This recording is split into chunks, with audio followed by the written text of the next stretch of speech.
Maybe this looks familiar to you. Your opponent gets a penalty, you're the goalkeeper, and you guess the right corner. But still, the penalty goes in, and you wonder why. This problem is very common when I see my opponents trying to save my penalties, and in this video I will explain why this is happening, how you can fix this, and how you shoot better penalties so you win those penalty shootouts more often. Hey guys, I'm Benjamin from The Guide, and the problem that I just described is something that I realized in a coaching session. Because there I noticed that the technique I'm using to save penalties apparently is not common knowledge. And that's a great segue to the gift of this video. You heard it right. This is part 15 of our advent calendar. Every day we have a gift for you, and for today we have a very special gift because it's 1 hour of private one-to-one coaching completely for free. If you find the code hidden somewhere here in this video, you go down to the video description or the pinned comment, follow the instructions on how to use that code. And if you're not the fastest, not the first person to find that code, don't worry. You still click that link because there you can find our great coaching offers, which is coming very close of using such a code. And there you get your own personal coach who's going to help you identifying those weaknesses that you have, working on those weak points so you have the fastest improvement possible. There you can also find our offers for our premium content, 10 plus premium courses, 100 plus tutorials with our season pass, check that out as well. And now check out this video because I'm going to help you with the penalties. So here's the problem. Even though the opponent moves the goalkeeper to the right side, or in that case to the left side, before I'm actually shooting the penalty, and also guesses that I'm shooting low because they're diving low, they don't end up saving the penalty. And here we have another case where they move to the bottom left and they don't save it.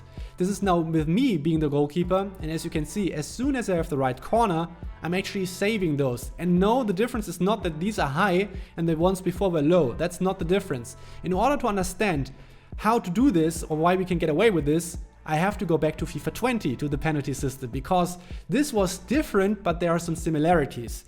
Here in FIFA 20 we have a visible reticle that we move around. In FC 26 this is not visible anymore. This is difference number 1.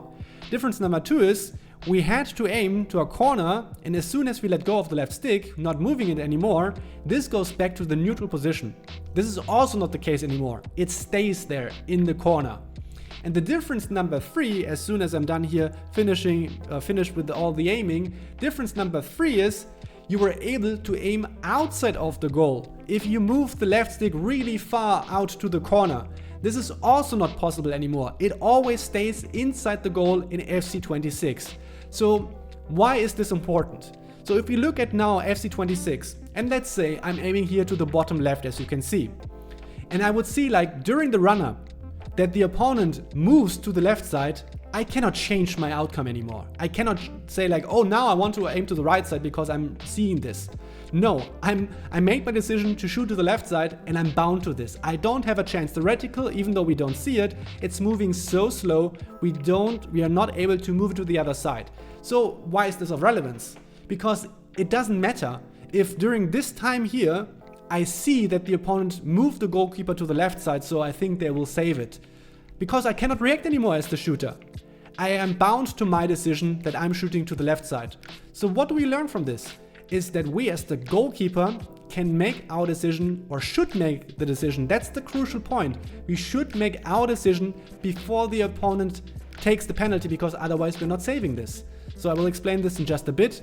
What also comes into the deciding process is that since FC 24, as the goalkeeper, we have to decide between high and low. You see this on this graphic, which is from EA. And there you see like the 4 zones, top left in red, top right also in red, bottom left and bottom right in blue, and then the center in green. These are the five zones as the goalkeeper that we have to decide. So our target and objective as the goalkeeper just is to make the decision early on, because what you see here is, this is an example where it's not saving, the goalkeeper is not doing the save. As you can see, during here, I'm shooting already, you see no movement from the goalkeeper. No, like just standing, just chilling, whatever.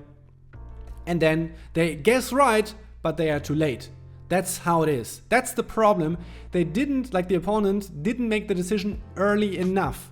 And that's why it's important to understand how the system works, because now you see the difference.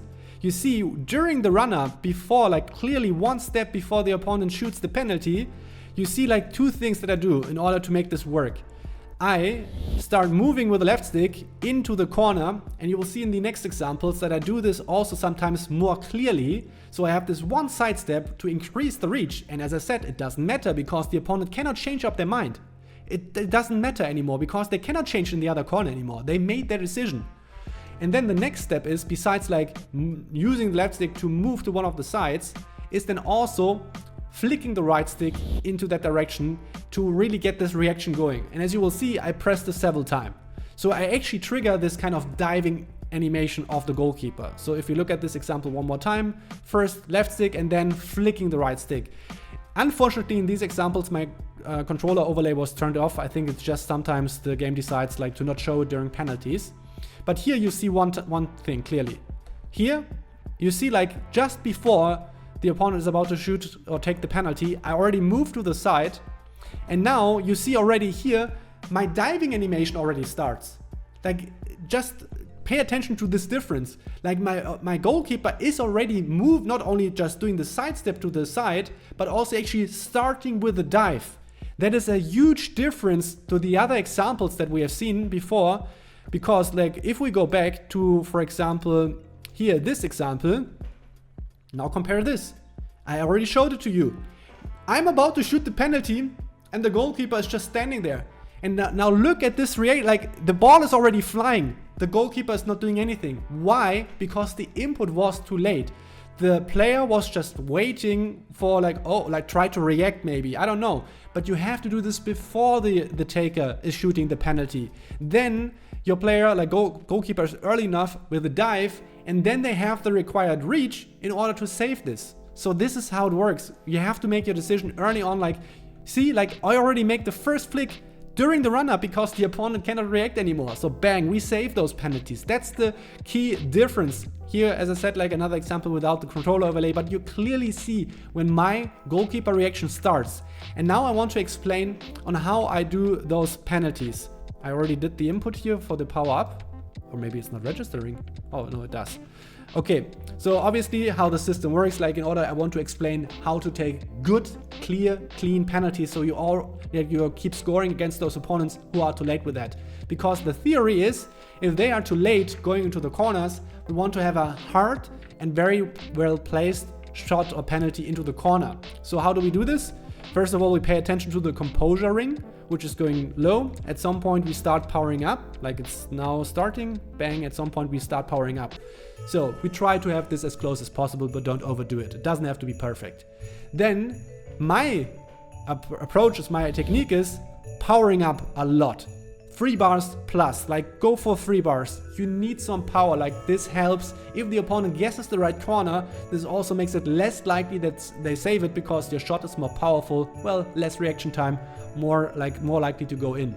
And then you see, like sometimes I wait if the opponent makes a decision, but also I don't like it to aim for like 3 seconds into the corner, because then you place the reticle really close to the post, and even though you cannot aim beyond the goal, there is a margin of error which can happen where you're then all of a sudden going to hit the post or the crossbar. So that's why I'm usually waiting just a bit, and at some point then during the run-up I make my decision and I go with that. So like I say, like okay, I'm shooting in that case to the bottom right, make my decision, and then like fully aim in that direction. And this is how you shoot really well placed penalties, which are very hard to save. So this is hopefully helpful for you when it comes to penalties, saving those, scoring more of those, winning those penalty shootouts, those clutch games. And we have some more clutch tips for you if you follow our YouTube channel. Click on the video that you can see right now. That's it from my side. Keep a clean sheet. I'm out.